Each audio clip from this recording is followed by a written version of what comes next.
শ্ৰীমন্ত শংকৰদেৱে কোন আছিলে, তেওঁ কেনেকুৱা আজি একশৰণ নাম ধৰ্মৰ জৰিয়তে সকলোকে এক কৰিলে আৰু আমাক আধ্যাত্মিক দিশত জ্ঞান কেনেকৈ দি গ'ল, এই সংসাৰখনৰ সৃষ্টিৰ বিষয়ে মানৱ জীৱনৰ বিষয়ে তেওঁ কেনেকৈ জ্ঞান দি গ'ল, আমাক সংস্কাৰ কৰি আনিছিল, ঈশ্বৰক সেৱা কৰাৰ জ্ঞান আমাক কেনেকৈ দিছিল, সেইটো যদি আমি প্ৰচাৰ নকৰোঁ আমি কাৰ পৰা ৰাজ মহোৎসৱটো কৰিবলৈ শিকিলোঁ, সেইটো আমাৰ ভৱিষ্যত প্ৰজন্মই নাজানিব। বহুত ভাল লাগিল মোৰ জীৱনৰ প্ৰথম ৰাজ মহোৎসৱত অহাটো। আগতে আহিছোঁ আৰু এইখন সত্ৰতে আহিছোঁ আগতেও, সৌভাগ্য বুলি মই মানিছোঁ নিজকে, আৰু বিশেষ কৰি ভাওনা চাবলৈ আহিছোঁ। প্ৰভু শ্ৰীকৃষ্ণৰ বিষয়ে আমাৰ গুৰুজনাই যিখিনি শিকি থৈ গৈছোঁ সেইটো আমি কৰি আছোঁ, কিন্তু আমাক কোনে শিকালে, এই ব্যক্তিজনৰ বিষয়েও আমি মানুহক প্ৰচাৰ কৰিব লাগে। শ্ৰীমন্ত শংকৰদেৱে কোন আছিলে, তেওঁ কেনেকুৱা আজি একশৰণ নাম ধৰ্মৰ জৰিয়তে সকলোকে এক কৰিলে আৰু আমাক আধ্যাত্মিক দিশত জ্ঞান কেনেকৈ দি গ'ল, এই সংসাৰখনৰ সৃষ্টিৰ বিষয়ে মানৱ জীৱনৰ বিষয়ে তেওঁ কেনেকৈ জ্ঞান দি গ'ল,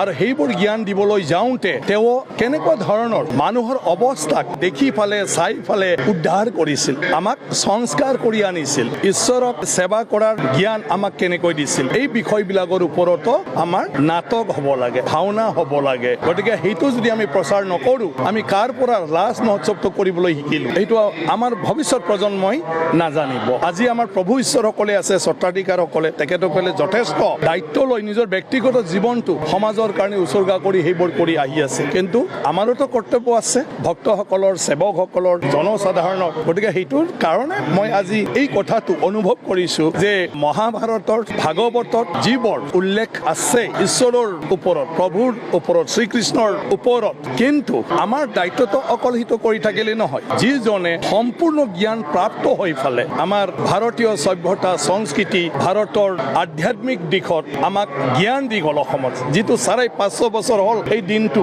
আমাৰ প্ৰভু গুৰুজনা শ্ৰীমন্ত শংকৰদেৱ, তেওঁৰ জীৱনীওতো আমাৰ কাৰণে দৰকাৰ। তেওঁৰ আৱিৰ্ভাৱ দিনৰ সময়ত আমিওতো কিবা এটা নাটকৰ দ্বাৰা তেওঁৰ গোটেই জীৱনবিলাক মানুহক দেখুৱাবৰ কাৰণে, আমাৰ নতুন যুৱ চামক দেখুৱাবৰ কাৰণে আমিওতো কিবা এটা পদক্ষেপ ল'ব লাগে, আৰু সেই পদক্ষেপটো ল'লেহে গুৰুজনাক আমি চবে জানিম, আৰু গুৰুজনাই কি দেখুৱাইছে এইটো অট'মেটিকেলি আৰু আমি বাকীখিনি কথা জানিবলৈ পাৰিম। মই যিহেতু মাজুলীৰ অভিভাৱক মন্ত্ৰী, মোৰ জৰিয়তে মাননীয় মুখ্যমন্ত্ৰী ডক্টৰ হিমন্ত বিশ্ব শৰ্মা আৰু কেন্দ্ৰীয় মন্ত্ৰী সৰ্বানন্দ সোণোৱাল ডাঙৰীয়াই সমগ্ৰ মাজুলীবাসীলৈ ৰাসৰ শুভেচ্ছা জ্ঞাপন কৰিছে। এই জীৱন্ত ৰাস মাজুলীৰ নিজা এক ঐতিহ্য, এক সুকীয়া পৰিচয়, আৰু এই সুকীয়া পৰিচয়, এই ঐতিহ্য বৰ্তমান সময়ত মাজুলীৰ পৰিসৰ পাৰ কৰি ইয়াৰ ওচৰ চুবুৰীয়া জিলাসমূহলৈও বিয়পি পৰিছে। ই এক নতুন ধাৰা ওচৰ চুবুৰীয়া জিলাসমূহত বিশেষকৈ উত্তৰ অসমত সৃষ্টি কৰিছে। ই খুব শুভ লক্ষণ। আমাৰ অধ্যক্ষ ডাঙৰীয়াই আহ্বান জনাইছে যে মাজুলীৰ এই জীৱন্ত